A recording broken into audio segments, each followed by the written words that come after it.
pengertian dari pengendalian waktu, maksud dan tujuan daripada pengendalian waktu, dan bagaimana melakukan pengendalian waktu. Sudah ada pengertian daripada pengendalian waktu?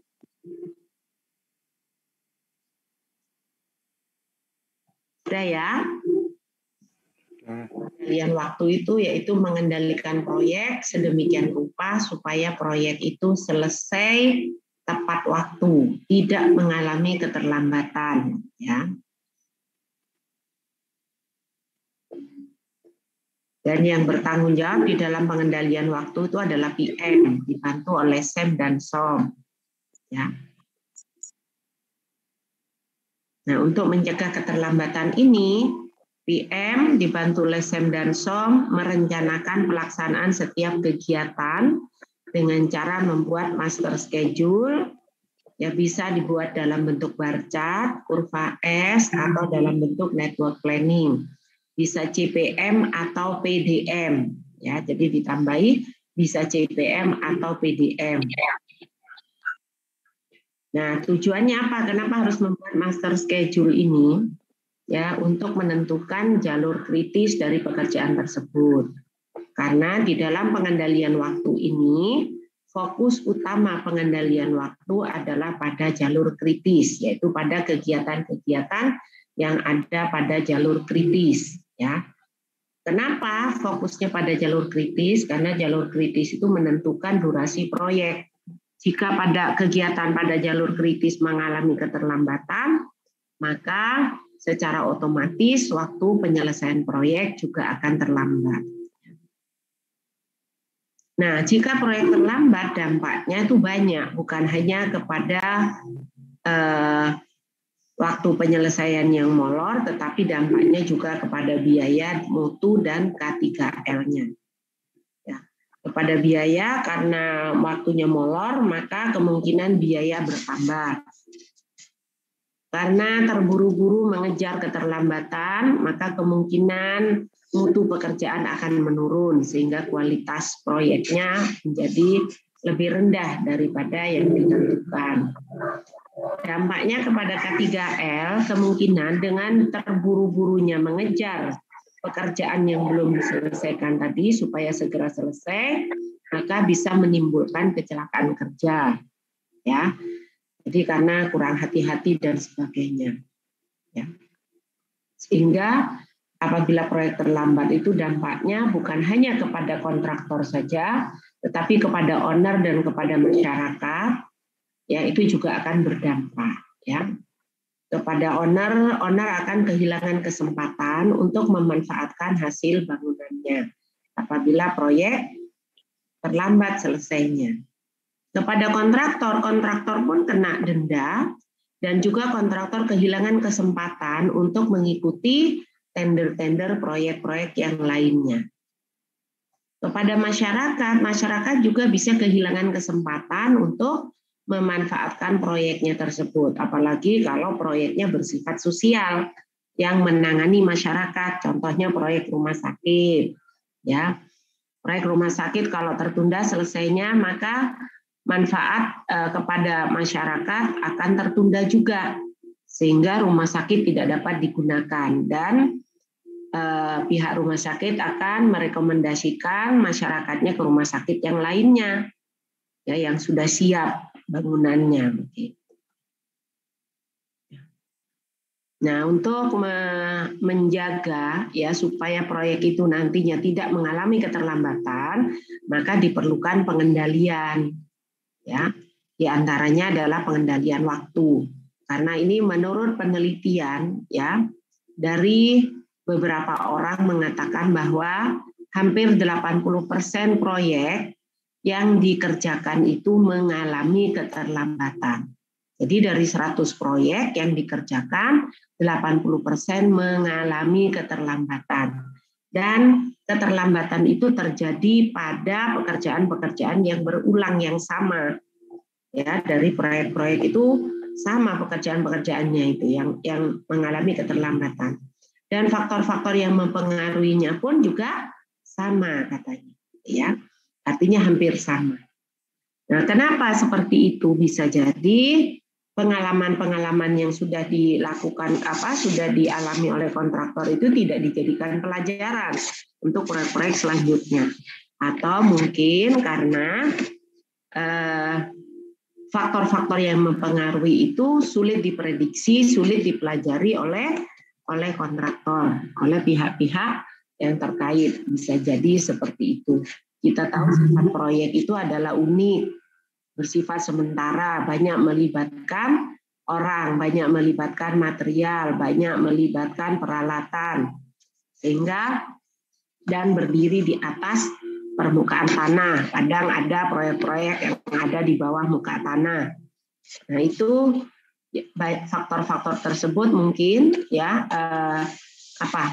kemampuan manusia untuk memprediksi terhadap faktor-faktor tersebut masih kurang kemungkinan. Artinya masih belum optimal, sehingga proyek-proyek yang dikerjakan itu hampir 80% mengalami keterlambatan.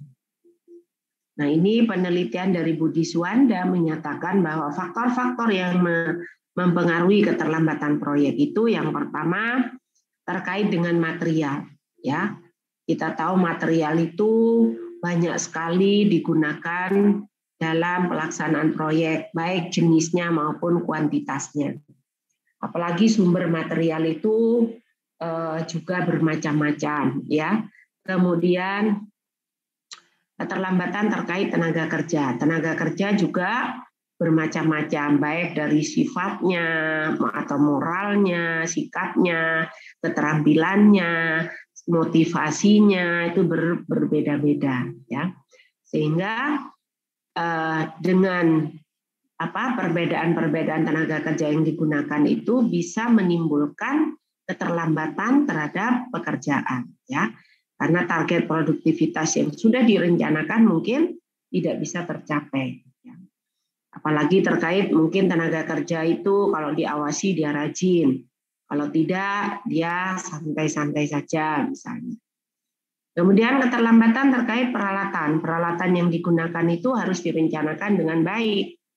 Karena kalau salah pilih peralatan, salah jenisnya, salah tipenya, salah spesifikasinya, itu bisa menyebabkan alat rusak, bisa menyebabkan target produktivitas yang direncanakan tidak tercapai, biaya peralatannya menjadi lebih besar, dan sebagainya.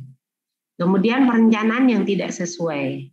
Artinya di sini, di dalam pelaksanaan proyek itu kan kita harus membuat suatu perencanaan, ya.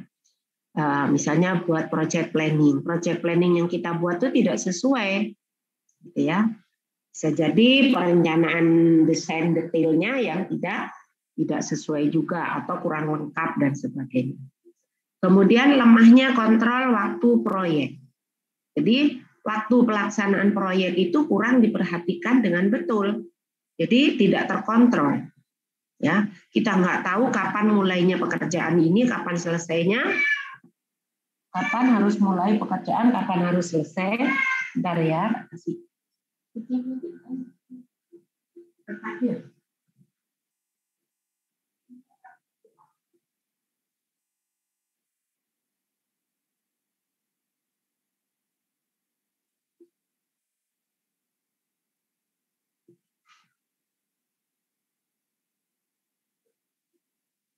Dikontrol betul-betul ya, kapan mulainya.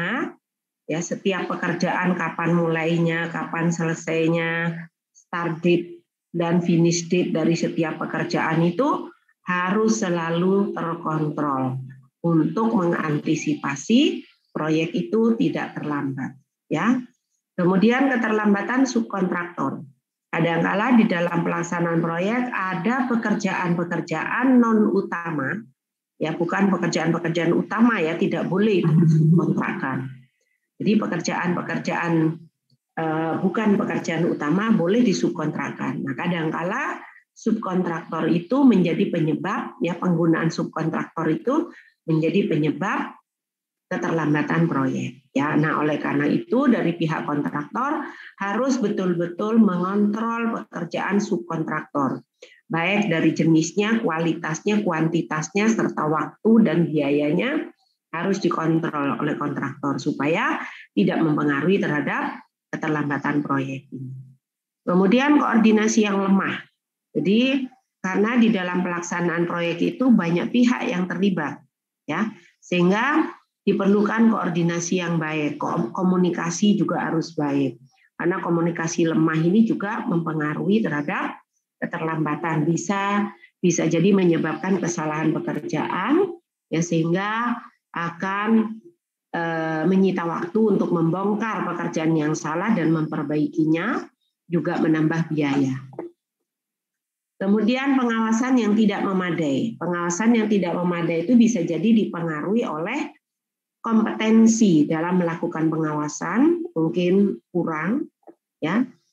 Bisa juga waktu yang digunakan untuk pengawasan, ya.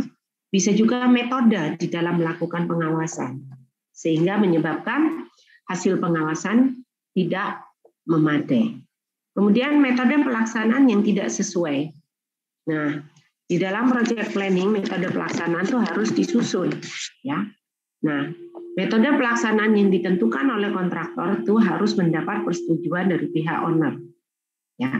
Walaupun sudah disetujui oleh pihak owner, belum tentu metode pelaksanaan yang sudah direncanakan itu sesuai dengan kondisi lapangan, ya, karena kondisi apalagi pekerjaan-pekerjaan yang ada di dalam atau di bawah permukaan tanah, kita sulit sekali memprediksi keadaan tanah, ya, sehingga kadangkala metode pelaksanaan yang sudah kita rencanakan itu bisa jadi tidak sesuai padahal sudah direncanakan dengan baik misalnya.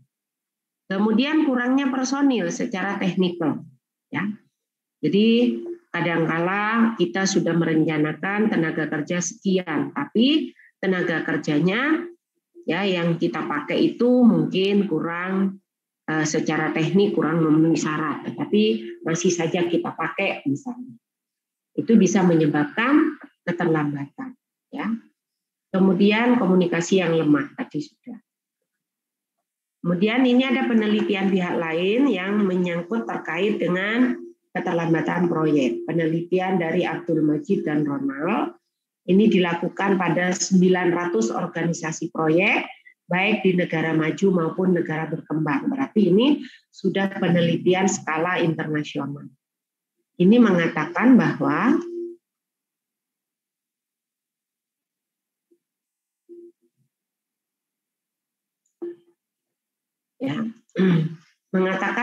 keterlambatan atau faktor yang mempengaruhi keterlambatan proyek itu yang menempati ranking pertama adalah lambatnya mobilisasi, baik mobilisasi peralatan, tenaga kerja maupun material, ya.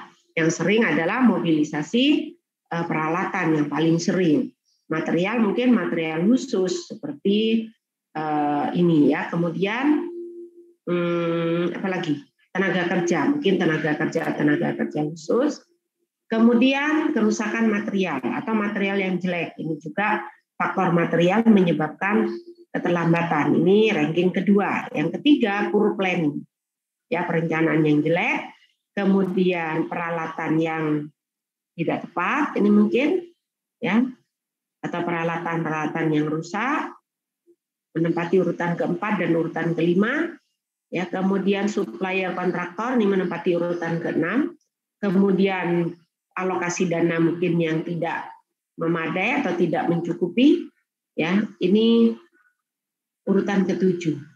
Kemudian mutu yang jelek menempati urutan ke-8 karena mutu jelek sehingga dia harus dibongkar, harus diulang lagi pekerjaannya misalnya. Kemudian ketidakhadiran dari tenaga kerja, ya, ini urutan ke-9. Kemudian fasilitas yang tidak cukup mungkin tidak memadai, ini urutan ke-10. Kemudian praktek-praktek atau prosedur yang tidak sesuai, ini urutan ke-11. Kemudian experience-nya juga urutan ke-12. Attitude-nya urutan ke-13, monitoring dan kontrolnya 14. Kemudian ini strike ini kayak demo, perang mungkin gitu, ya. atau ada serangan-serangan urutan 15. Kemudian personilnya, kekurangan personil urutan 16. Pembayaran kepada supplier subkontraktor yang tertunda urutan 17. Kemudian komunikasi yang tidak efisien urutan 18. Kemudian metode yang salah 19. Apa ini? Sumber daya yang tidak apa ini? Yang tidak sesuai, tidak mencukupi, tidak memadai, gitu ya, urutan ke-20. Kontrak yang juga tidak efisien urutan 21, dan gangguan-gangguan dari pihak lain ini urutan ke-22. Ya, jadi ini penelitian sudah skala internasional yang menyatakan seperti ini. Jadi ini bisa kita jadikan sebagai acuan bahwa di dalam melakukan pengendalian proyek bisa, berarti mobilisasi di sini betul-betul diperhatikan. Material juga, alat juga, penggunaan subkontraktor. Artinya kita bisa mengacu kepada ini, berkaca kepada pendapat hasil penelitian Majid ini, ya, bahwa ternyata mobilisasi itu sangat mempengaruhi. Apalagi kalau proyek-proyek besar, ya, banyak menggunakan alat-alat berat, itu memerlukan mobilisasi yang besar biayanya, ya. Nah, supaya tidak terjadi supaya bisa mengantisipasi, ya, maka atau mengendalikan proyek tadi, ya, maka kita harus tahu penyebabnya. Karena dengan tahu penyebabnya, seperti tadi keterlambatan disebabkan oleh beberapa hal. Berarti dengan tahu itu kita bisa menentukan solusinya, ya. Jadi kita bisa menentukan solusinya sehingga kita bisa menyelesaikan permasalahan tersebut. Gitu. Dan di dalam melakukan pengendalian dibutuhkan alat bantu, ya. Alat bantunya itu biasanya berkaitan dengan jadwal pelaksanaan, yaitu dalam bentuk kurva S, CPM atau PDM, dan EVM, ya. Kemudian kita sudah tahu apa yang dimaksud kurva S, CPM, PDM, tinggal EVM atau earned value analysis itu. Ini di Indonesia masih jarang digunakan, tapi kontraktor-kontraktor besar sudah banyak menggunakan metode EVM ini. Kalau kurva S, bar chart, dan CPM itu sudah banyak sekali yang menggunakan. Ya. Nah, pemilihan daripada alat bantu pengendalian proyek ini, apakah kita pakai kurva S, critical path, CPM, PDM, atau EVM, bar chart, gitu ya, tergantung kepada beberapa hal. Tergantung kepada nilai proyek, kompleksitas proyek, waktu proyek, jenis proyek, kompetensi tim yang terlibat di dalam proyek, serta fungsi proyek. Nah, di sini berdasarkan dari penelitian Suwanda tadi, ya, ini bentuk kurva S, ini Anda sudah tahu, ya. Ini kurva S sudah tahu, ya. Sudah tahu, CPM juga sudah, bar chart juga sudah tahu, ya. Ini CPM. Tinggal konsep and value nanti, ya, tinggal ini. Nanti ini ada satu bab tersendiri di EVM. Nah, kalau kita pakai alat bantu pengendalian waktu, kita pakai CPM atau PDM, misalnya PDM-nya seperti ini. Kita tahu pekerjaan A ini dimulai pada hari ke-10 dengan durasi 10, gitu ya. Pekerjaan A seharusnya menurut rencana mulai hari ke-10 dengan durasi 10, maka dia akan selesai pada hari ke-20. Tetapi pekerjaan A ini tertunda mulainya karena sesuatu hal, sehingga dimulai pada hari ke-15. Maka di sini kita harus kasih tanda seperti ini. Ini kita kasih panah.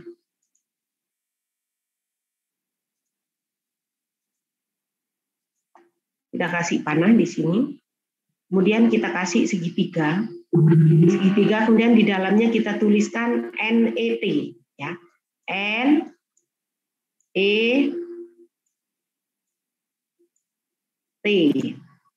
No earlier than, ya. No earlier than, artinya ini ditunda, ya. No earlier, ditunda. Ya, ditunda kemudian. No earlier than di NET 15, berarti ditunda pada hari ke-15. Kita beri tanda seperti itu. Berarti ini akan selesai pada hari ke-25. Kemudian pekerjaan B tidak bisa dimulai hari ke-25. Pekerjaan B itu mau diajukan pada hari ke-23, maka kita kasih no latest than, ya. No latest than, no earlier than, ini sedangkan di sini no latest than 23. Jadi pekerjaan B akan dimulai pada hari ke-23.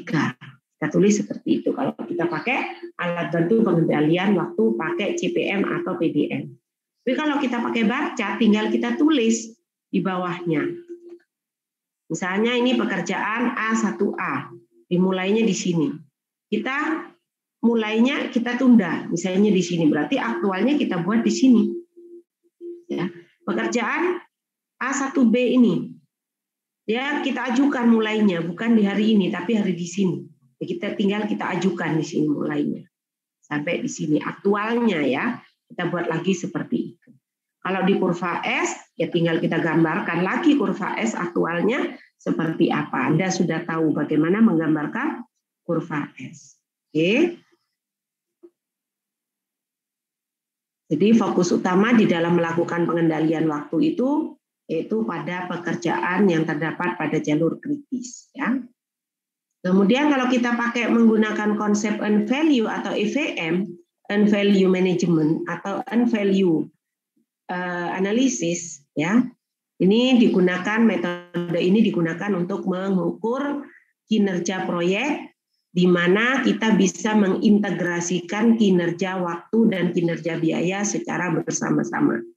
Ya, ini di Indonesia masih jarang digunakan, hanya pada proyek-proyek besar yang sudah menggunakan metode EVM ini.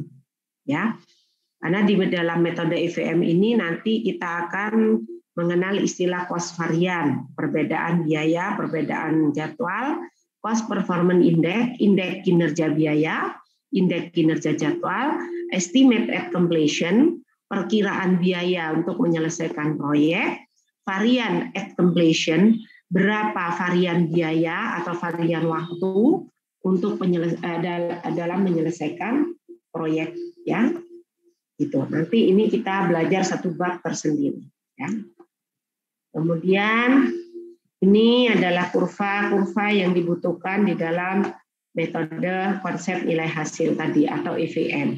Kita akan mengenal istilah BCWS, BCWP, ya, ada BCWP dan ada ACWP.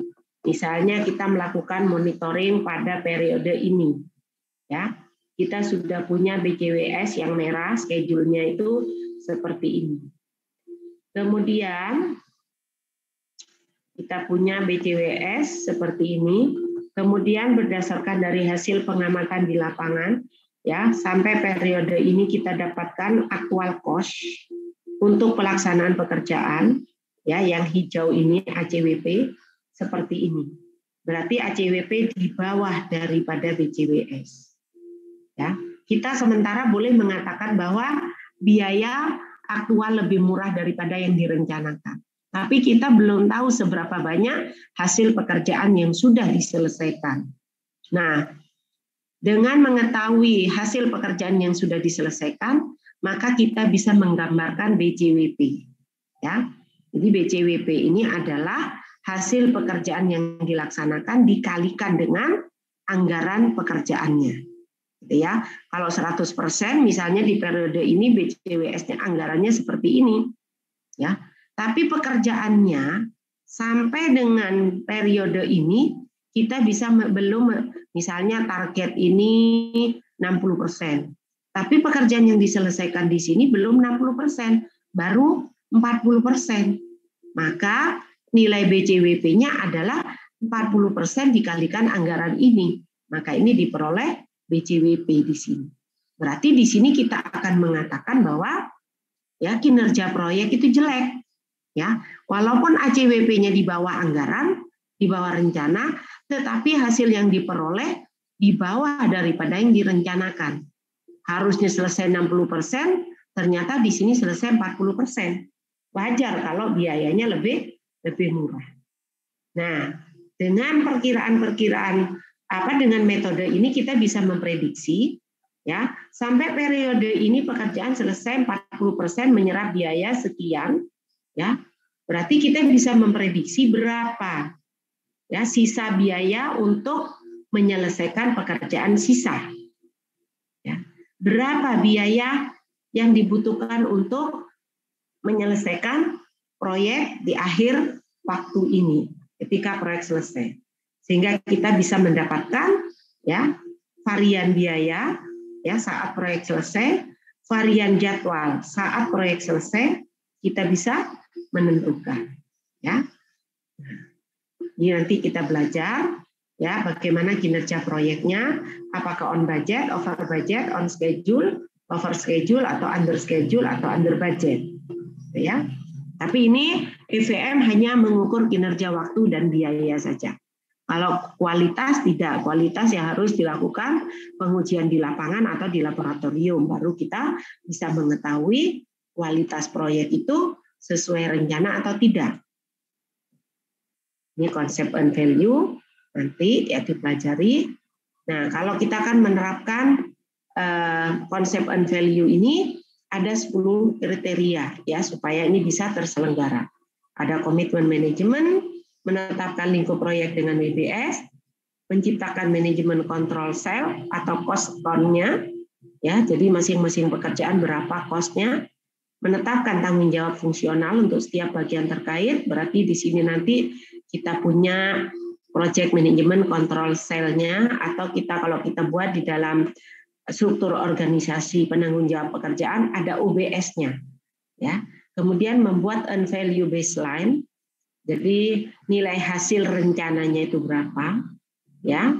Nilai hasil rencananya, kemudian nanti penggunaan proses formal penjadwalan proyek, kita juga harus melakukan pengelolaan biaya tidak langsung, kemudian secara periodik mengestimasi biaya penyelesaian proyek supaya tahu ACWP-nya, supaya tahu nanti BCWP-nya, makanya di sini penggunaan proses formal penjadwalan proyek, dan membuat and value baseline-nya, kemudian baru pelaporan statusnya, bagaimana status proyek itu, apakah terjadi penyimpangan atau tidak, kemudian baru menyusun historical database-nya.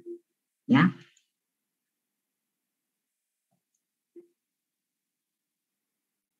Nah, berdasarkan dari beberapa metode yang sudah disampaikan di atas, kita akan memilih alat kontrol yang mana yang sesuai untuk dijadikan alat bantu dalam menentukan, dalam melakukan pengendalian proyek, ya. Karena di sini kita apakah pilih kurva S, apakah pilih CPM, apakah pilih EVM, gitu ya. CPM atau PDM sama saja. Nah, ini katanya situasional, tergantung kepada situasinya.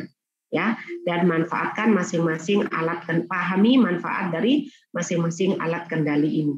Kalau CPM itu, kalau dengan metode CPM kita akan tahu secara lebih jelas urutan pekerjaan, ya kita akan tahu lebih jelas kapan pelaksanaan mulai, kapan selesai, gitu ya.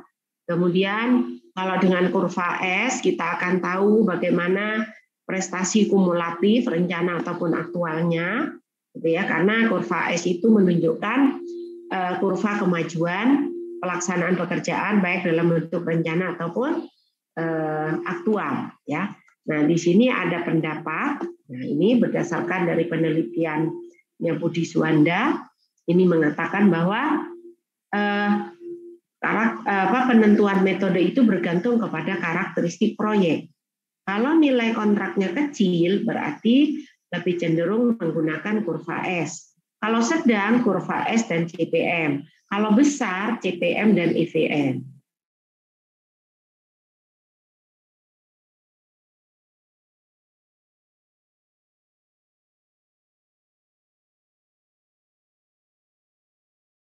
Proyek dikatakan kompleks apabila memenuhi nilai proyeknya yang besar, menggunakan teknologi-teknologi khusus, menggunakan material-material khusus. Ayo, wifi-nya jelek, udah ini ya, apa ini? Mudah-mudahan masih bisa. Kemudian untuk kompleksitas kecil kita menggunakan kurva S. Sedang banyak yang menggunakan kurva S dan CPM. Kompleksitas tinggi CPM dan EVM. Sedangkan waktu pelaksanaan proyek singkat menggunakan CPM.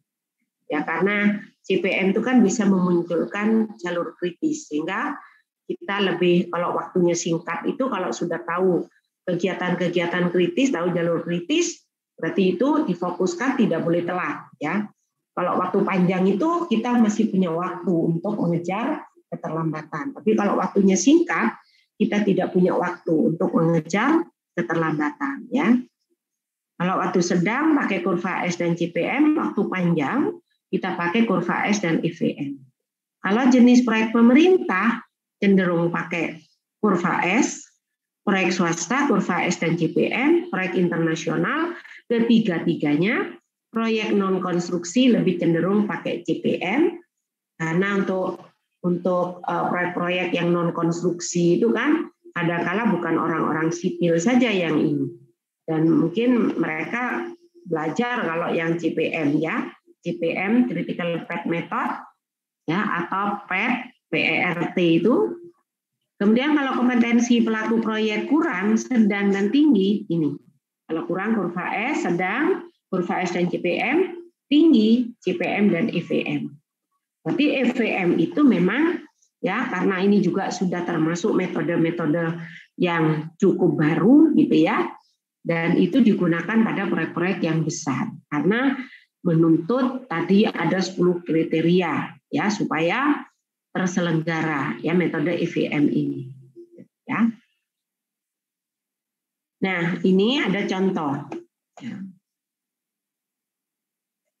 Contoh jika proyek yang dilaksanakan memiliki karakteristik nilai kontrak yang kecil ya, nilai kontraknya kecil 20M, kompleksitasnya sedang, kemudian waktu pelaksanaan singkat 4 bulan, jenis proyeknya pemerintah, kompetensi pelaku proyek dianggap sedang, maka alat kontrol schedule yang direkomendasikan adalah, ya kita petakan sesuai tabel ini dulu. Kalau nilai kontrak kecil, kurva S, kompleksitas sedang, kurva S CPM, waktu pelaksanaan singkat, CPM, proyek pemerintah, kurva S, kompetensi sedang, kurva S dan CPM. Jadi kalau kita lihat dari peta-peta seperti itu, ya berarti ya kita pakai kurva S dan CPM, gitu kan ya.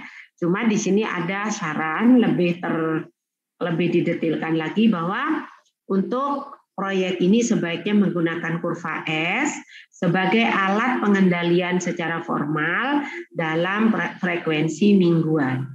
Jadi mingguannya pakai kurva S, tetapi kesehariannya menggunakan CPM. Karena tadi melihat waktu proyeknya singkat, ya karena dengan CPM kita bisa melihat jalur kritis, ya, dan bisa melihat ketergantungan antar pekerjaan atau urutan pekerjaan terlihat secara jelas, dan juga kapan mulainya, kapan selesainya pekerjaan bisa terlihat secara jelas, gitu ya. Jadi kita bisa dipetakan dulu satu-satu, baru disimpulkan. Berarti di sini ya kurva S dan CPM akan dipakai, tapi di sini lebih mungkin dipilah-pilah.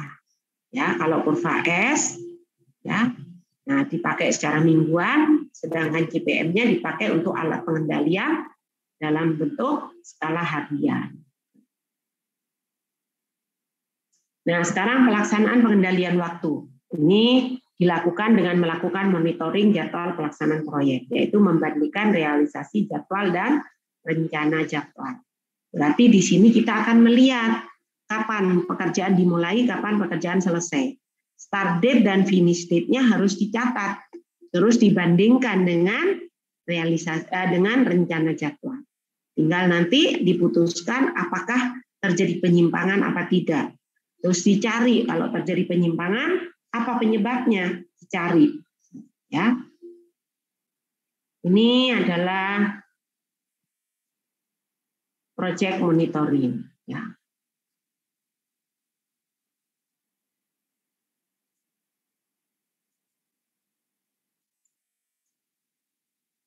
Ini juga pindah di samping ini.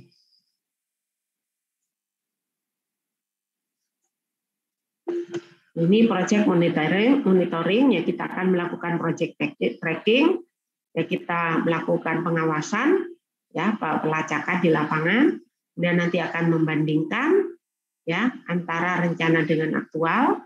Kalau tidak sesuai, ada ketidaksesuaian, kita balik lagi, tracking lagi. Kalau sudah di sini planning dan aktualnya, ya kita lihat, kemudian kita lakukan monitoring, kemudian kita apakah terjadi perbedaan. Kalau perbedaannya ya di sini mayor, nah berarti kita akan ambil tindakan. Kalau cuma sedikit, mungkin kita balik lagi ke sini. Kemudian kalau ambil tindakan, berarti apa tindakan yang mau kita ambil?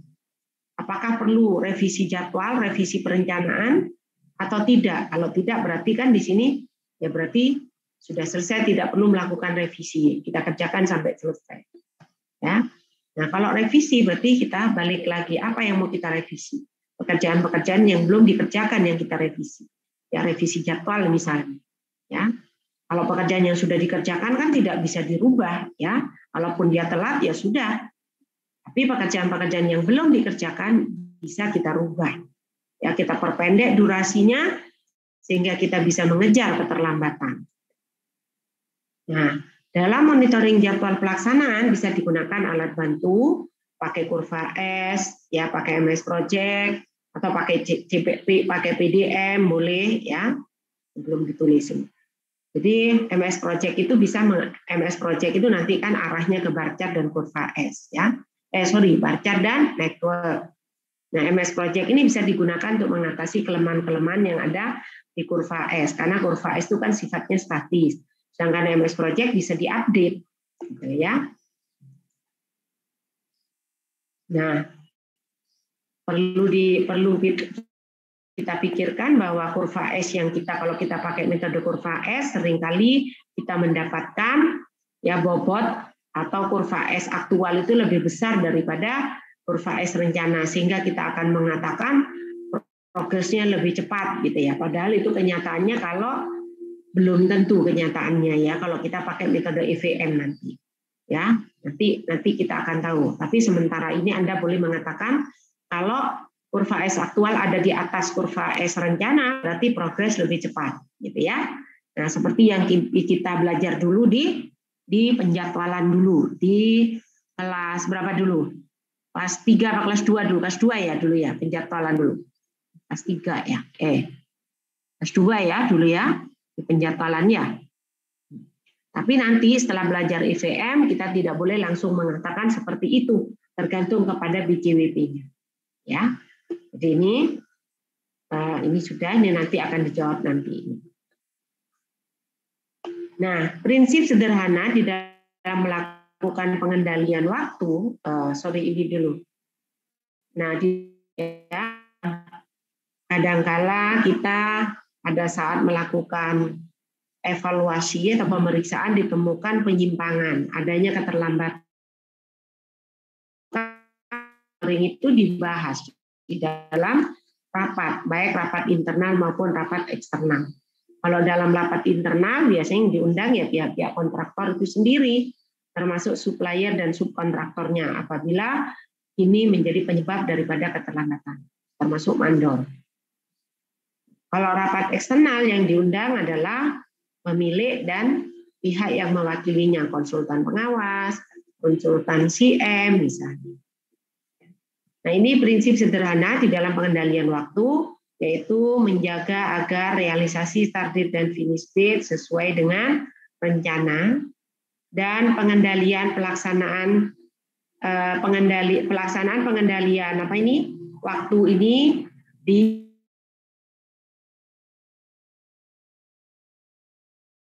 dilakukan. Misalnya kita melakukan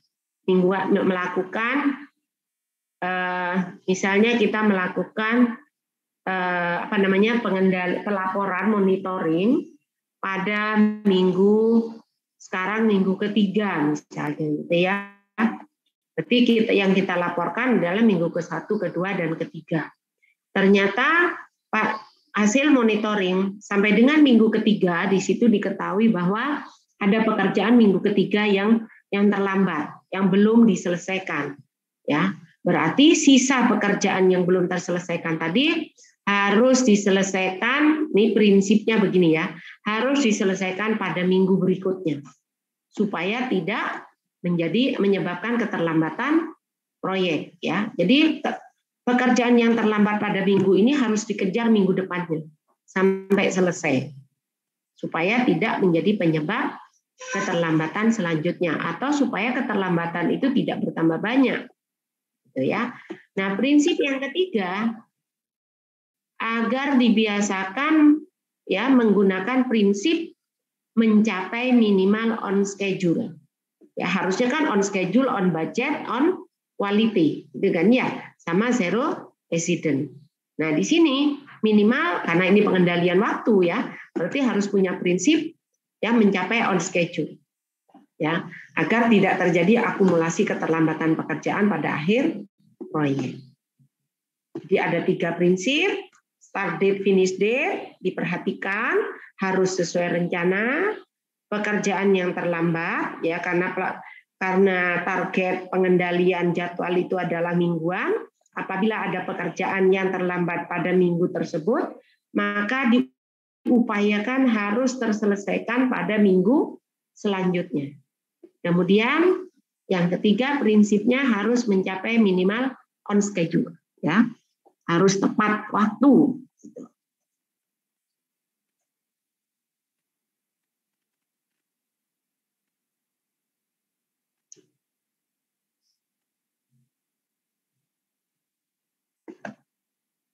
Tuh, pokok mundur. Ini contoh integrasi pengendalian waktu yang dilakukan oleh konsultan dan kontraktor pada proyek pembangunan Jembatan Suramadu. Ya, jadi jadwal pelaksanaan pakai kurva S dan network planning dibuat oleh kontraktor, dipresentasikan pada saat PCM, pre-construction meeting, rapat pra pelaksanaan pekerjaan. Ya. Jadi selanjutnya dilakukan evaluasi oleh konsultan MK, ya, sebelum disetujui oleh owner. Dan jadwal pelaksanaan yang sudah disetujui oleh owner itu menjadi rule of game, ya, acuan di dalam pelaksanaan, pengawasan dan pengendalian.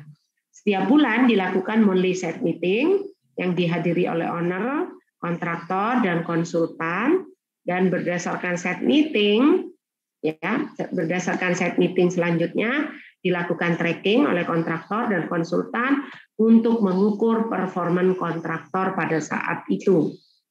Ya. Kemudian di samping rapat bulanan, monthly set meeting tadi, owner dan konsultan juga melakukan weekly meeting yang membahas antara lain kinerja kontraktor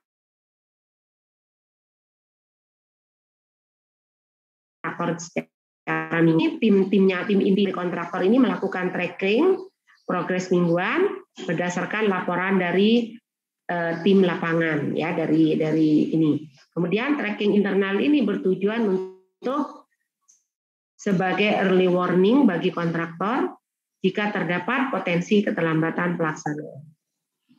Dan konsep dasar pengendalian waktu yang digunakan tetap memfokuskan pada critical path, ya. Jadi fokusnya itu fokus pada critical path dengan target mingguan. Tool yang digunakan pada pengendalian biaya dan waktu ya biasanya pakai kurva S di Suramadu ini, ya, pakai kurva S, pakai network diagram analisis dan pakai MS project, ya. Ini contoh rapat persiapan rapat PCM, ya. Rapat PCM yang dihadiri oleh direksi pekerjaan, direksi teknis dan penyedia jasa sebagai dan wakil masyarakat setempat serta instansi terkait, ya. Untuk apa? Ya, di sini menyamakan persepsi, ya, yang ada di dalam dokumen kontrak maupun yang terdapat di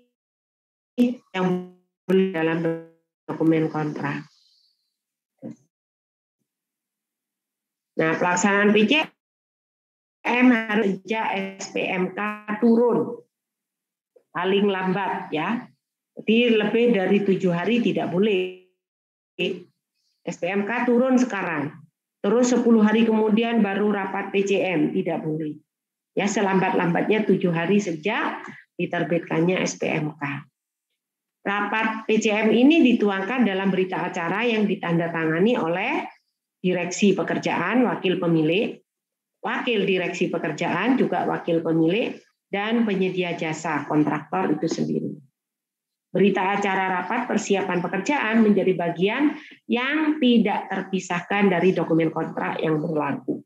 Berarti dia nanti menjadi acuan juga berita acara ini, ya, karena di dalamnya berisi tentang penyamaan persepsi-persepsi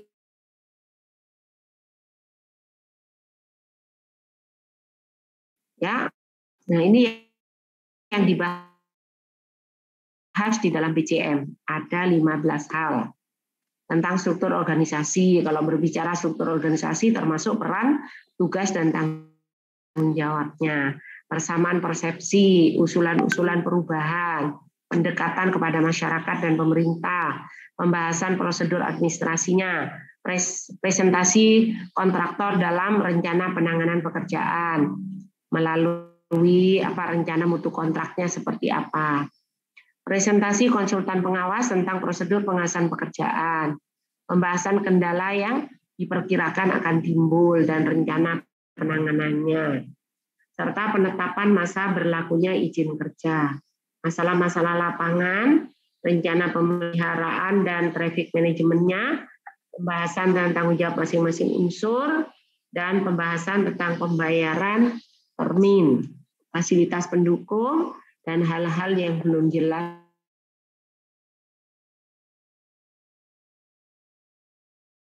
tertuang menjadi tambahan di dalam dokumen kontrak.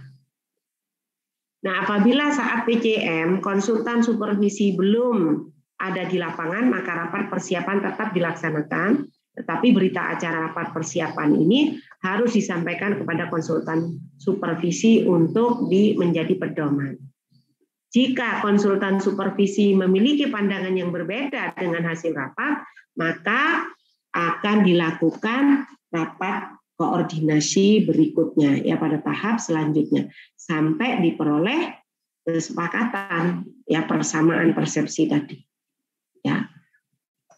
Oke, pertanyaan ini tugas ya Anda kerjakan, tapi yang ini nanti tugasnya kelompok. Nanti Ibu kasih bukan yang ini, artinya Ibu tentukan lain nanti.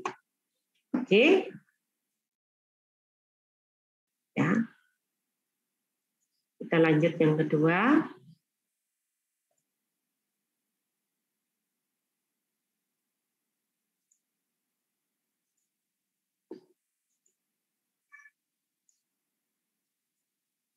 Ini sudah tadi, sudah. Ya, ini tambahan yang ini. Faktor-faktor penghambat pengendalian proyek. Ketidakjelasan pendefinisian proyek, ya. Jadi pendefinisian proyek yang terlambat itu menjadi penghambat, ya.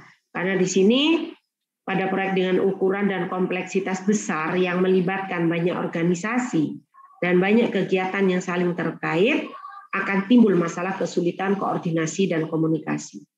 Sehingga kesulitan ini dapat timbul karena kerumitan pendefinisian struktur organisasi proyek yang dibuat oleh perencana. Yang kedua, koordinasi dan komunikasi yang lemah. Ya, yang ketiga, faktor tenaga kerja. Yang keempat, faktor pendanaan. Ya, adanya krisis ekonomi, masalah politis dalam negeri ini kurang kuatnya institusi pendanaan atau material.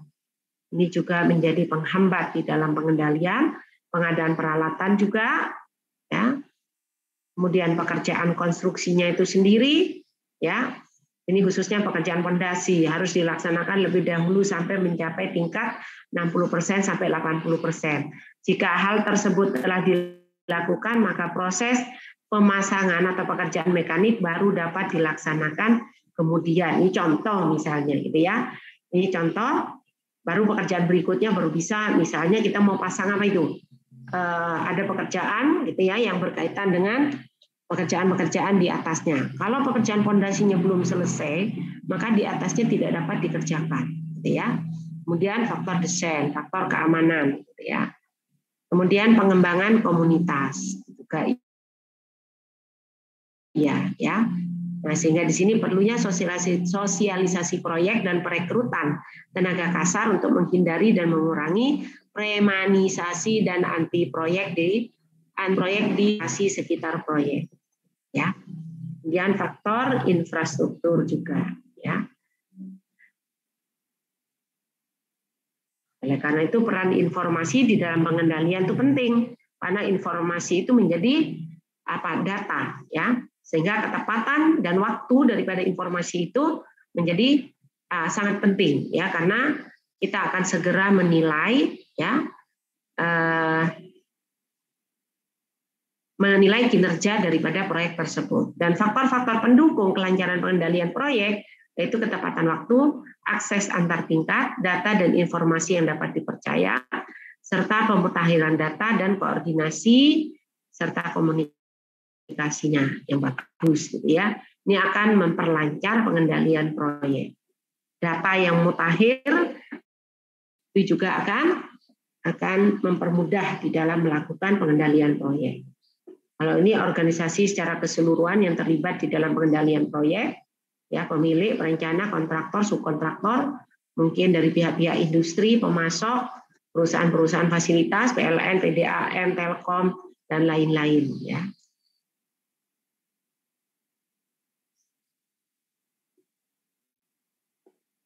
Nah, ini beberapa pertimbangan untuk mengantisipasi hambatan yang terjadi selama berlangsungnya proyek. Yang pertama, kebijakan pembangunan, ya. Yang kedua, faktor keamanan politik. Yang ketiga, pendefinisian proyek tadi.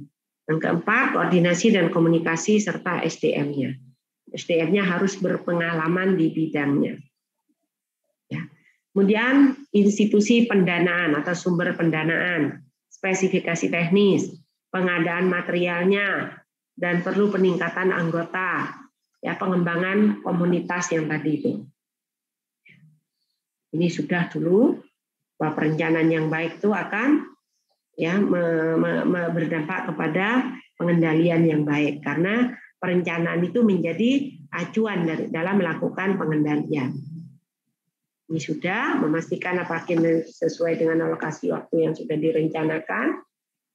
Nah, hal-hal yang perlu diperhatikan dalam pengendalian jadwal yaitu faktor-faktor yang menyebabkan perubahan jadwal dan memastikan perubahan yang terjadi, menentukan perubahan dari jadwal dan melakukan tindakan bila pelaksanaan proyek berbeda dari perencanaan awal. Ya, jadi kita memperhatikan dulu apa yang menyebabkan penyimpangan tadi, ya. Kemudian baru kita akan menentukan perubahan dari jadwal atau melakukan revisi. Kemudian tindakan apa yang akan kita lakukan nanti.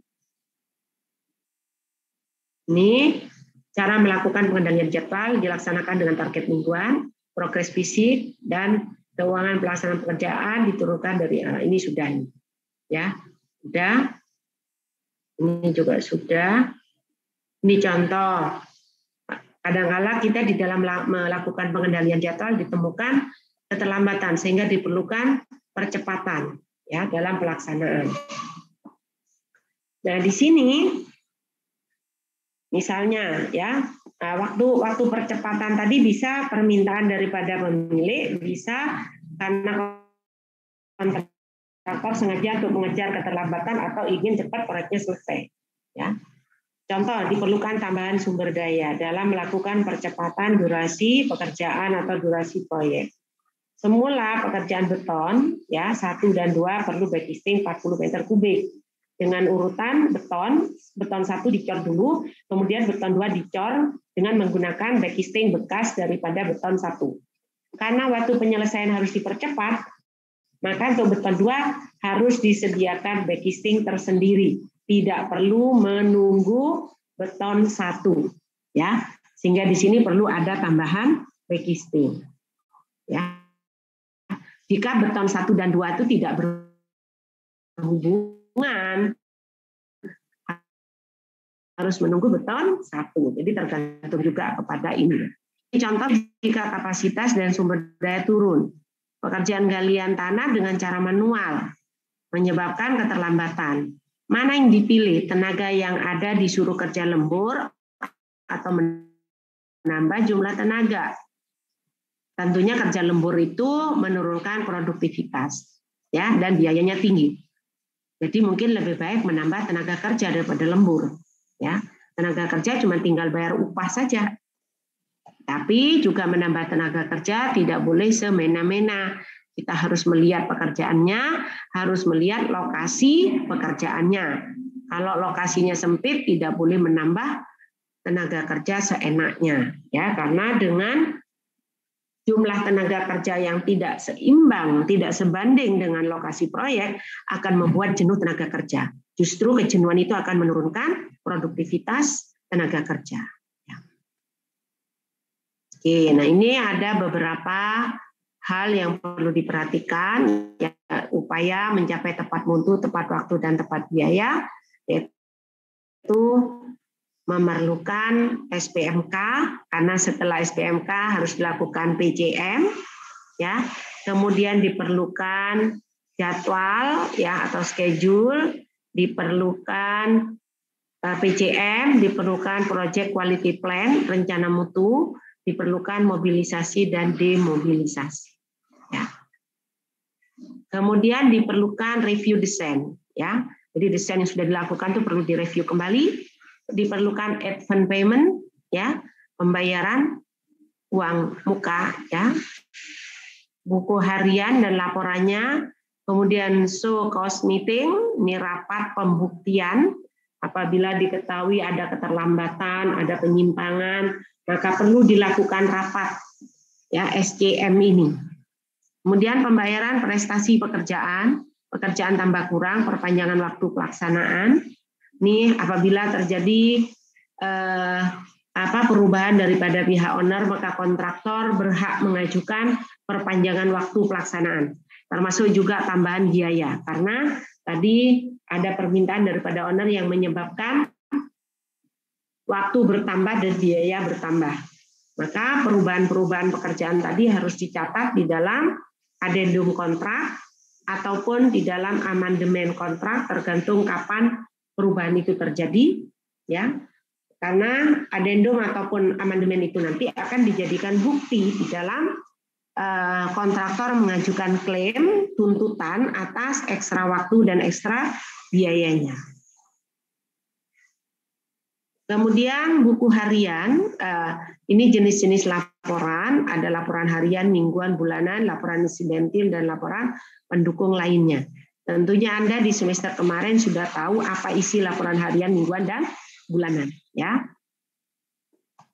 Kemudian selain laporan tertulis, ada laporan tidak tertulis atau laporan lisan, bisa melalui telepon, bisa melalui radio HT, ya. Nah, namun laporan tertulis ini yang tetap merupakan dokumen resmi untuk keperluan pengawasan proyek, ya. Manfaat laporan bagi employer mendapatkan gambaran kapan proyek selesai, berapa biayanya, apakah bisa tepat, mutunya, waktunya. Bagi perencana untuk mengetahui apakah engineering design yang dibuat dapat dilaksanakan di lapangan dan memerlukan review design.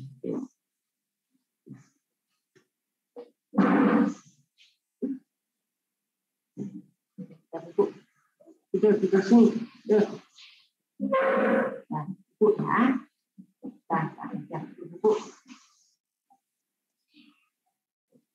Sedangkan bagi pengawas, ini laporan ini digunakan untuk mengendalikan proyeknya dan dampak daripada akibat mengetahui kendala-kendala yang terjadi di lapangan dan mengetahui penyimpangan yang terjadi serta sebagai data dan informasi untuk mengeliminir hal-hal yang bisa menghambat penyelesaian proyek.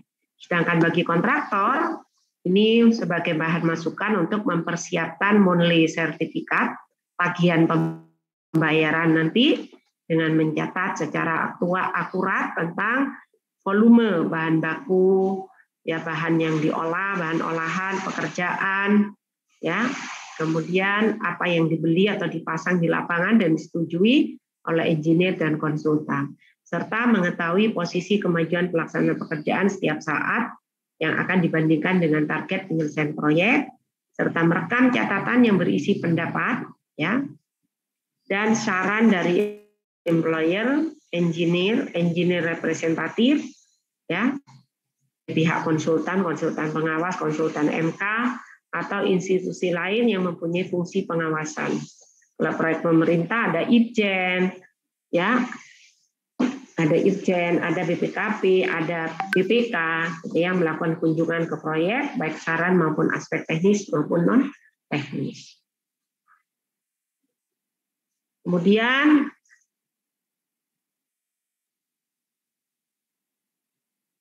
ini laporan tentang pekerja, peralatan, dan material dituliskan di dalam laporan tentang tenaga kerja, alat, dan materialnya,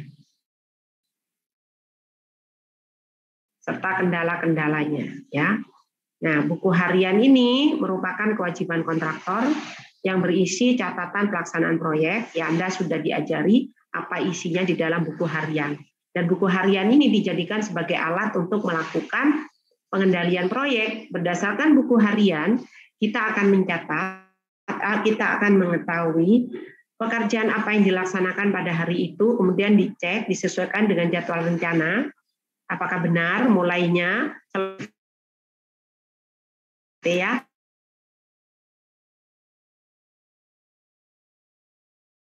selesainya, dijadikan sebagai dasar untuk menentukan apa penyebab penyimpangan dan nanti apa solusinya, ya. Ini isi daripada laporan harian yang Anda sudah tahu. Kemudian laporan mingguan, rekapan dalam laporan harian dalam 1 minggu, laporan bulanan, rekap laporan mingguan selama 1 bulan. Kemudian ada laporan kegiatan pelaksanaan fisik yang ada di dalamnya monthly sertifikat, ringkasan kemajuan pekerjaan baik bulanan, 3 bulanan, dan realisasi financial progress schedule, kurva S bulanan, sketsa kemajuan pelaksanaan fisik secara bulanan juga. Ya, ini sudah ada isinya, Anda sudah diajari di administrasi proyek. Ya. Kemudian ada laporan akhir, yaitu kronologi pelaksanaan proyek, kemudian program terrealisasi selama waransi period ini, kemudian dokumen PHU, FHU, ya sudah tahu ini, kemudian tugas konsultan dan kontraktor apa di sini di dalam laporan akhir, sudah dituangkan di dalamnya. Nah, untuk pelaksanaan pengendalian jadwal, di sini akan memeriksa kemajuan proyek, ya, yang merupakan tugas penting karena akan memberi informasi sampai di mana kemajuan proyek itu, ya. Kemudian mengumpulkan data kebutuhan waktu untuk macam-macam pekerjaan, waktu mulai, waktu selesai, ya. Kemudian kalau ukur yang penting adalah milestone juga, ya, atau enggak kemajuan. Biasanya milestone itu kadang-kala waktu mulainya suatu pekerjaan bisa menjadi milestone. Kadang-kala waktu selesainya suatu pekerjaan bisa menjadi milestone, ya. Nah, pelaksanaan pengendalian jadwal tadi, yang pertama kita akan mengidentifikasi varian. Di sini kita akan mencatat waktu, tanggal mulainya, tanggal selesainya, sehingga dari situ kita bisa mengetahui variannya, ya. Kemudian menghitung durasinya, durasi aktualnya berapa. Kemudian kita bisa selanjutnya bisa menulis variannya, ya, menentukan, menghitung variannya. Contoh misalnya ini ada proyek pembelian alat, ya, analis yang bekerja pada proyek ini telah mulai mengerjakan proyek. Analis 1 mengerjakan tugas 1-1 pada 10 April 2020 dan selesai 12 April 2020. Ya. 10 mulai, kemudian selesai ini. Kemudian mulai menyelesaikan tugas 1-2 15 April. Ya. 3 16 April. Tetapi analis 2 dan 3 baru mengerjakan tugas 1-3 pada 17 April. Ya. Ini seperti ini. Nah, di sini kita bisa melihat ya. Oke. Kemudian tadi setelah menentukan varian, mengidentifikasi varian, yang kedua adalah melakukan monitoring pada milestone. Jadi pada milestone tadi apakah di situ dirubah atau tidak. Jadi saat mengumpulkan tanggal mulai dan selesai akan berdampak pada jadwal, dan tugas-tugas pada jalur kritis yang selesai lebih awal mungkin akan mempercepat jadwal, dan yang selesai lebih lambat mungkin akan menunda jadwal. Artinya begini. Misalnya ada pekerjaan-pekerjaan di situ, ada satu pekerjaan yang kita jadikan milestone. Misalnya selesainya pondasi. Kita jadikan, maka kalau pondasi tadi sudah selesainya lebih cepat, maka mulainya pekerjaan slope ya atau pile cap udah masuk pondasi lah. Kalau pondasi tadi sudah selesai lebih dulu, lebih cepat, maka slope bisa kita kerjakan lebih cepat. Gitu ya, ini intinya seperti itu. Sehingga kita harus monitoring milestone tadi. Berarti kan kalau milestone-nya maju, aktualnya maju, maka pekerjaan di atasnya menjadi maju juga. Gitu. Kemudian langkah ketiga yaitu menyusun ulang jadwal. Karena tadi ada percepatan atau mungkin ada keterlambatan dari pekerjaan-pekerjaan yang ini, sehingga kita harus menyusun ulang jadwal pada pekerjaan yang belum kita selesaikan supaya target jadwal tadi terkejar ya. Kita merevisi jadwal. Nah, kita revisi gitu ya. Ini start finish-nya kita rubah gitu ya. Kita rubah di sini. Awalnya mungkin tidak seperti ini, kita rubah jadinya. Kemudian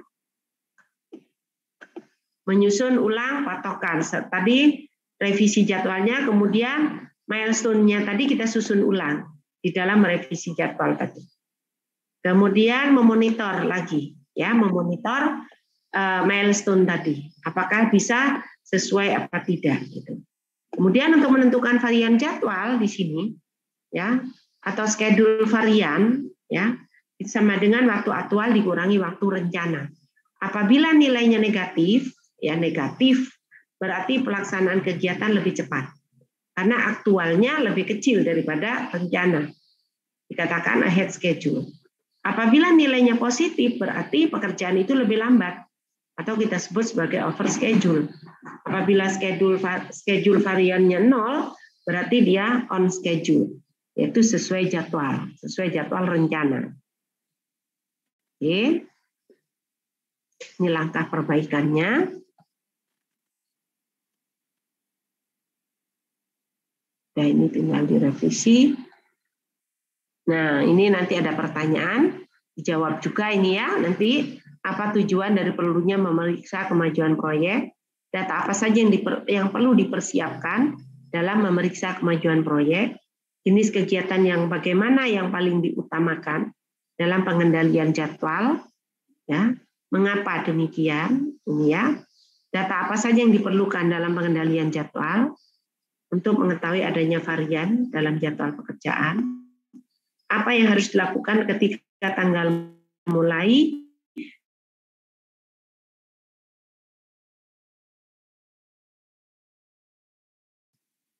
berarti sudah ada 2 tugas ya.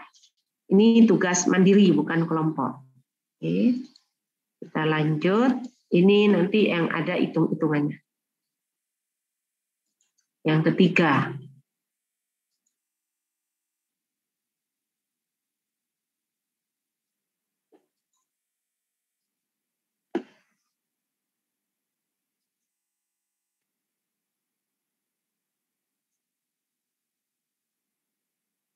Nah, ini lanjut, ini sudah ada. Pokoknya data yang dikumpulkan di dalam pengendalian itu adalah untuk menjawab ini. Apa status proyek saat ini? Ya, terlambat atau menyimpang atau apa atau tepat gitu ya. Kemudian kapan proyek akan diselesaikan? Apakah ada masalah potensial yang saat ini perlu ditangani? Apa, siapa, dan di manakah penyebab jadwal menjadi penyebab penyimpangan jadwal? Apa yang dapat dilakukan tengah-tengah proyek, dapatkah kita memperkirakan tambahan waktu sampai proyek diselesaikan? Ya. Nah ini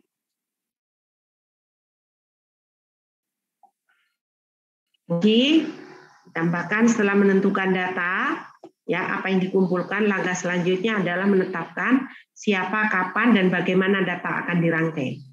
Apakah data akan dikumpulkan oleh tim proyek?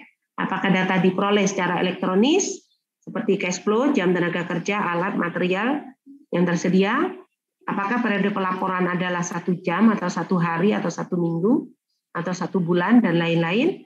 Apakah ada pusat tempat penyimpanan data? Dan apakah ada yang bertanggung jawab? Nah, laporannya, siapa yang mendapatkan laporan kemajuan proyek? Siapa yang membuat laporan kemajuan proyek? Kontraktor, ya. Siapa yang akan mendapatkan laporan kemajuan proyek? Kontraktor menyerahkan kepada konsultan pengawas untuk mendapatkan persetujuan, karena laporan kemajuan proyek ini sama kontraktor akan dijadikan sebagai bahan untuk membuat tagihan termin, tagihan pembayaran, ya. Nah, apakah kita tepat waktu? Ya tergantung tadi hasil evaluasinya bagaimana. Tindakan korektif apa yang perlu dilakukan? Ya, tergantung kepada tadi terakhir, ya artinya kalau kita akan melaporkan minggu ke-10 gitu ya, berarti laporan sampai minggu ke-9 itu harus ada. Kemudian status jadwal proyek saat ini, tren kumulatifnya seperti apa, masalah-masalah sejak laporan terakhir apa, kemudian masalah baru yang telah diidentifikasi, dan tindakan korektif yang direncanakan apa. Ini tadi membandingkan kinerja waktu ya, untuk pengendalian jadwal tadi sudah. Langkah-langkahnya menetapkan, nah, kalau kita akan mengendalikan jadwal, apa acuan kita? Kalau kita akan mengendalikan jadwal proyek, yang dijadikan acuan apa? Acuan pelaksanaan proyek apa? Halo? Apa acuan pelaksanaan proyek? Acuan pengendalian jadwal proyek. Time schedule. Time schedule, ya rencana ya, schedule rencana. Oke. Kemajuan dan kinerja jadwal proyek.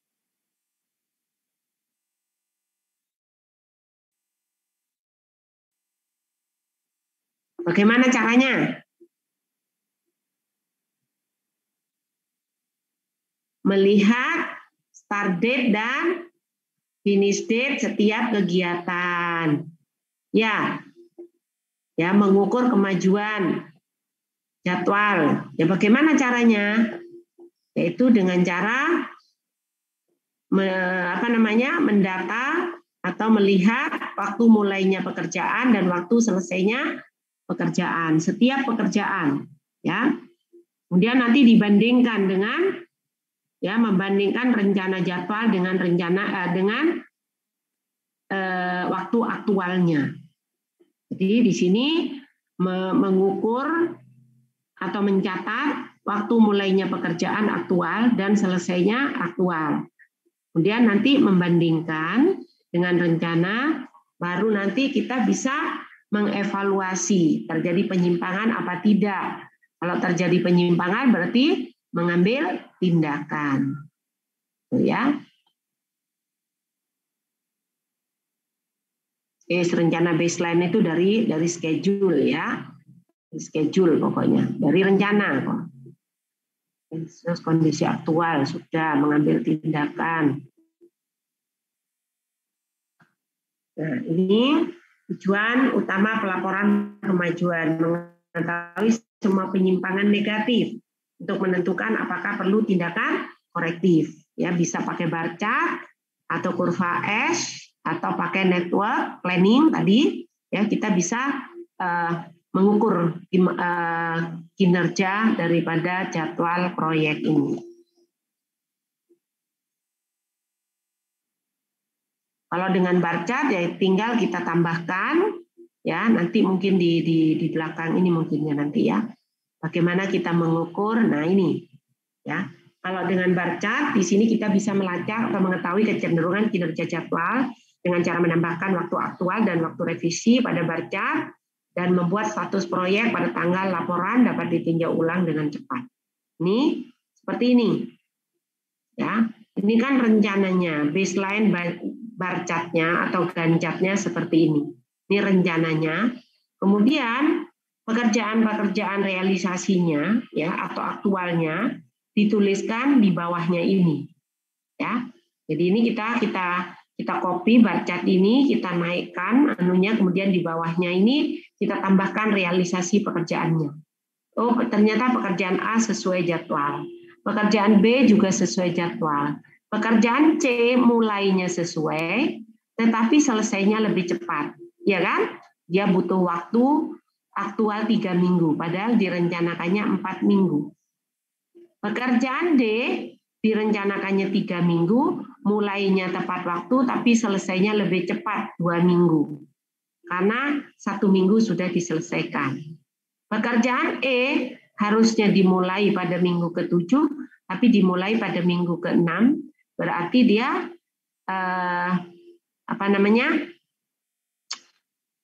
maju 1 minggu, ya. Selesainya pekerjaan E mulai lebih cepat, ya, berarti dia lebih cepat 1 minggu. Ini kalau kita buat laporan hariannya akan seperti ini. Ya. Kalau kita buat laporan hariannya seperti ini. Pekerjaan A pada minggu pertama, dia punya target kan, tadi waktunya 2 minggu, berarti rencananya 50%. Ternyata berdasarkan dari hasil lapangan, ini aktual tuh hasil lapangan ya, selesai 50%, berarti dia tepat waktu sudah. Karena variannya 0, 50 dikurangi 50%, 0. Kemudian pada minggu kedua masih pekerjaan A saja yang dikerjakan. Tapi sampai dengan minggu kedua, ya, sampai dengan minggu kedua. Berarti progresnya rencananya adalah 100%. Oh, ini harusnya ini. Aktual progres ini ya, ini gabung harusnya ini. Tadi lupa. Ya, progresnya 100%. Berdasarkan dari lapangan, ya pengamatan lapangan, dia selesai 100%. Berarti tepat waktu atau on schedule. Kemudian pada minggu ketiga sudah ada 3 pekerjaan. Kalau kita lihat di sini, minggu ketiga pekerjaan A sudah selesai, pekerjaan B dan C akan dimulai.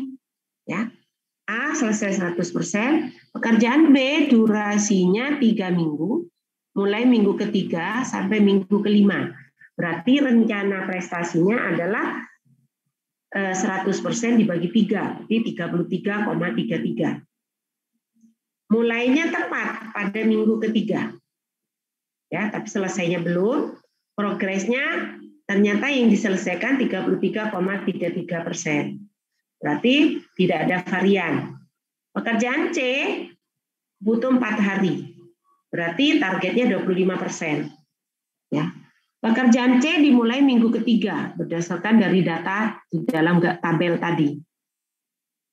Selesainya belum, progresnya ternyata pekerjaan C, karena ini tadi saya ini sendiri yang 33. Pekerjaan C ternyata dikerjakan 3 minggu. Berarti dia progresnya adalah 100 dibagi 3. Berarti 33. Berarti terjadi percepatan 8,33%. Itu lebih cepat. Pada minggu keempat, pekerjaan A sudah selesai, pekerjaan B ya, selesainya 66, rencananya 66, selesainya 66.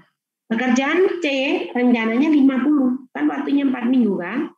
50. Tapi sudah bisa menyelesaikan 66. Berarti lebih cepat 16,sekian%. Kemudian pekerjaan D pada minggu kelima B sudah selesai 100%. Ternyata C sudah selesai 100%, padahal rencananya 75%. Berarti dia sudah terjadi percepatan 25. berarti lebih cepat 1 minggu. Ya, kan targetnya 4 minggu rencananya, tapi dia selesai aktualnya 3 minggu. Berarti lebih cepat 1 minggu. Kemudian pada minggu ke-6, ya, pekerjaan D dan E dimulai. Padahal pekerjaan E harusnya minggu ke-7, tapi mulainya pada minggu ke-6. Ya, minggu ke-6 dimulai. Jadi minggu ke-6 itu rencananya 0, tetapi realisasinya ada sebesar 100%. Ya. Sehingga di sini terjadi varian. Ya, variannya adalah ini. Berarti sampai dengan minggu ke-6, ya, terjadi percepatan pada pekerjaan 4-5, ya, terjadi percepatan di sini. Kalau pekerjaan 1 dan 2 dia sudah tepat waktu. Pekerjaan 3, 4, 5 dia lebih cepat. Berarti kinerja proyeknya nih bagus, lebih cepat. Cuman dampaknya apa?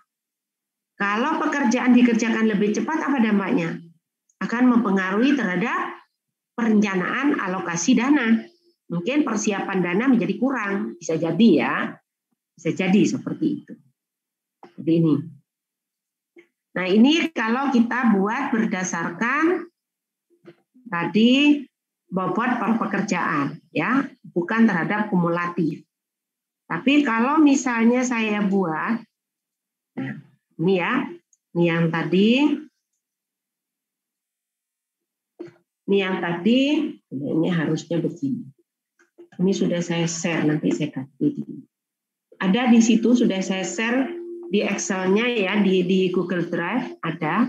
Tinggal ini nanti Anda rubah. Nah, Anda rubah seperti ini. Ini pada minggu ke-1 ini bobotnya kan 50%, artinya setiap pekerjaan punya bobot 100%. Ini kalau kita buat, misalnya kita punya datanya berupa kurva S, ya.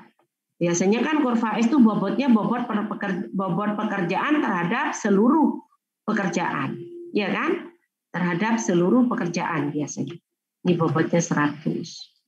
Ini bobotnya 100. Jangan deh. Ini kan nggak ada bobot, ini gini kan.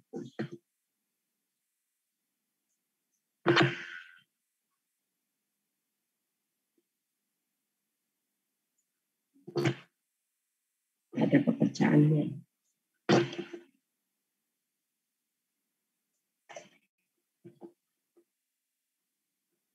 Baru di sini. Nah, pekerjaan A punya bobot 9% terhadap total, ya. Nah, berarti karena durasinya 2 minggu, berarti progres per minggunya, ya, berarti progres per minggunya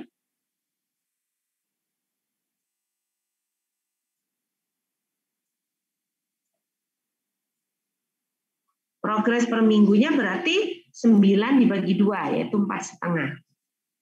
Ya. Berdasarkan dari hasil monitoring yang selesai 4,5%, berarti tidak ada varian. Pada minggu kedua, dia targetnya sampai dengan minggu kedua, targetnya selesai 9%. Berarti aktualnya adalah ternyata berdasarkan pengamatan dia selesai 9%, sehingga tidak ada varian, seperti on schedule. Pada minggu ketiga, nah ini sudah selesai. Pekerjaan B, ya, karena dia punya waktu 3 minggu, sedangkan bobotnya 17%, berarti rencananya 17 dibagi 3 dapat 5,67. Ya. Berdasarkan pengamatan dia dapat 5,67 pekerjaan yang sudah diselesaikan, berarti on schedule. Sedangkan pekerjaan C durasinya 4 minggu, tetapi berdasarkan dari data tadi, ya, berdasarkan dari data pada minggu ketiga ini selesai 6,67%, yaitu 20 dibagi 3, karena dia selesai dalam waktu 3 minggu, berarti dapatnya 6,67, sehingga terjadi percepatan 1,667. Nah, dari sini kita bisa melihat progres kumulatifnya di sini 9%, tepat waktu. Pada minggu ketiga progres kumulatif rencana 19,67, tapi realisasi 21,33. Berarti terjadi varian progresnya 1,667. Berarti terjadi percepatan. Terjadi percepatan. Ya. Terjadi percepatan. Kemudian pada minggu keempat, di sini pekerjaan B selesai ini, tidak ada varian. Pekerjaan C, ya ternyata rencananya 10 tapi selesai 13, sehingga dia lebih cepat 3, ya. Nah, ini juga lebih cepat target. Kinerjanya menjadi lebih cepat 3,33%. Sedangkan sampai minggu kelima, ya pekerjaan C ternyata sudah selesai. Ya, berarti di sini sudah ada variannya 5. Ya, rencana progresnya total 41%. Nah, yang diselesaikan 46%, berarti terjadi percepatan 5%. Berarti ini lebih cepat. Atau akhir schedule. Sampai minggu ke-6, ya, pekerjaan D selesai, pekerjaan E selesai. Jadi lebih cepat dia. Padahal pekerjaan D, ya, D itu kan tadi durasinya mulai minggu ke-6 sampai minggu ke-8, 6, 7, 8. Tapi pekerjaan D itu diselesaikan dalam waktu 1 hari. Dalam 1 hari sudah selesai 13%. Jadi terjadi percepatan 8,67. Ya. Pekerjaan E harusnya mulai minggu ke-7, tapi minggu ke-6 sudah diselesaikan. Berarti dia punya varian 6, sehingga di total 19,67%.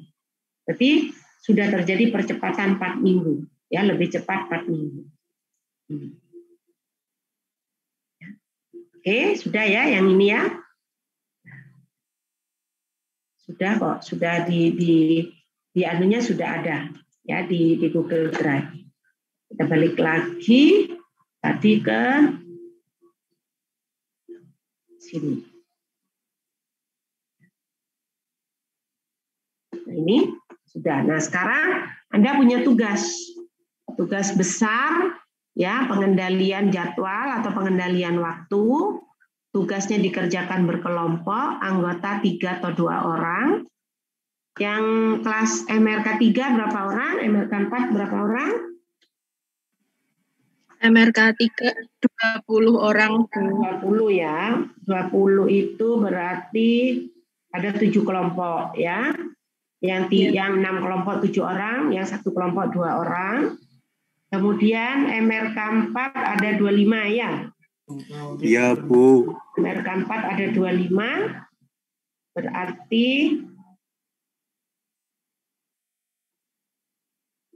ada 25 berarti ada 8 kelompok. Ya, ada 8 kelompok aja, 3-3. Satunya 4 orang.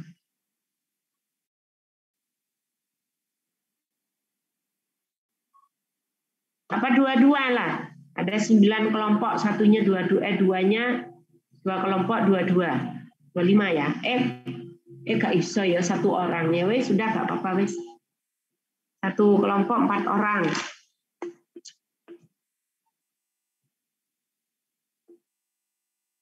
Caranya di sini ya bisa diambil dari data proyek. Berarti Anda harus cari jadwal rencana, bar chart, kurva S, PDM atau CPM dan jadwal aktual. Kemudian data aktual hasil pengawasan atau monitoring berupa laporan kemajuan pelaksanaan pekerjaan, laporan harian, laporan mingguan, laporan bulanan, laporan pelaksanaan pekerjaan, start date dan finish date, dan lain-lain. Atau Anda bisa buat sendiri. Jadwal rencana buat sendiri, ada jadwal aktualnya, kemudian data aktual tentang ini juga harus ada, Anda buat sendiri. Kemudian dari data itu nanti Anda identifikasi pekerjaan yang dilaksanakan pada 5 minggu berurutan, jika jenis pekerjaannya banyak, atau 10 minggu berurutan jika jenis pekerjaannya sedikit. Sama berurutan ya ini ya. Silakan dirubah langsung ya. 10 minggu berurutan, ditambahi sendiri. Jika jenis pekerjaannya sedikit, ya.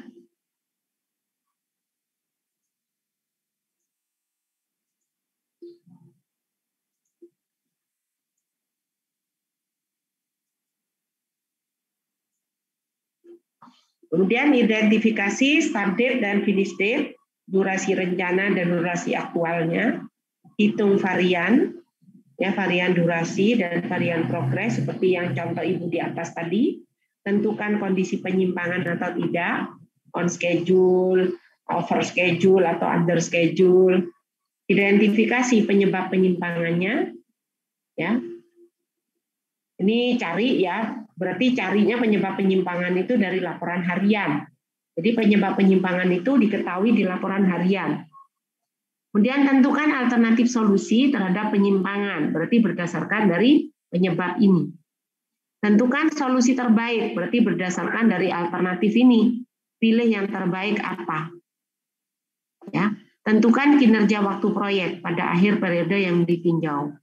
Misalnya tadi Anda melaporkan sampai dengan minggu ke-10. Berarti bagaimana kinerja proyek pada sampai dengan minggu ke-10. Berarti seperti ini kan Ibu sudah dapatkan. Ya, sampai minggu ke-6. Oh, ini berarti yang di Excel tadi ya, yang di Excel tadi saya sudah bisa dapat yang cara yang kedua itu. Kalau yang ini kan belum dikumulatifkan, ya.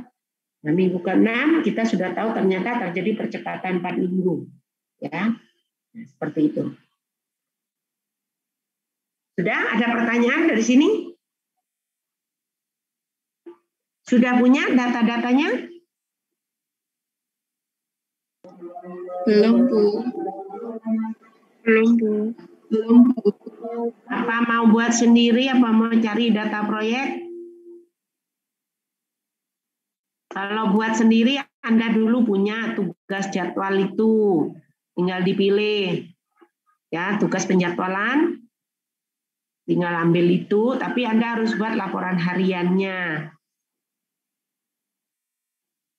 Kalau Anda buat laporan harian, nanti terkait material, peralatan, prestasi pekerjaannya, jumlah tenaga kerja, jenisnya, alatnya. Kemarin waktu PKL dapat apa? Waktu PKL. Data yang terkumpul apa waktu PKL?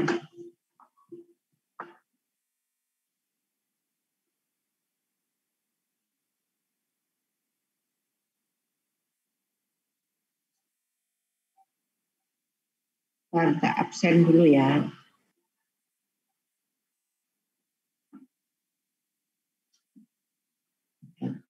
Empat.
Belum, Bu.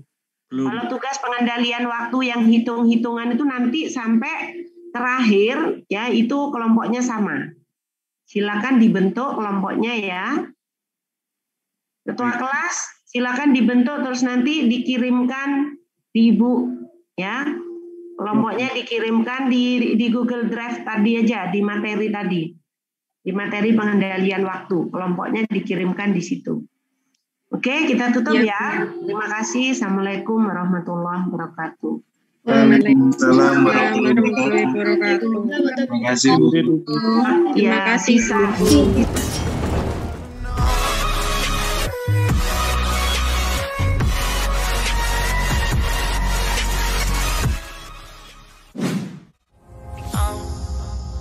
Down to the ground, you're dragging me. It's constantly.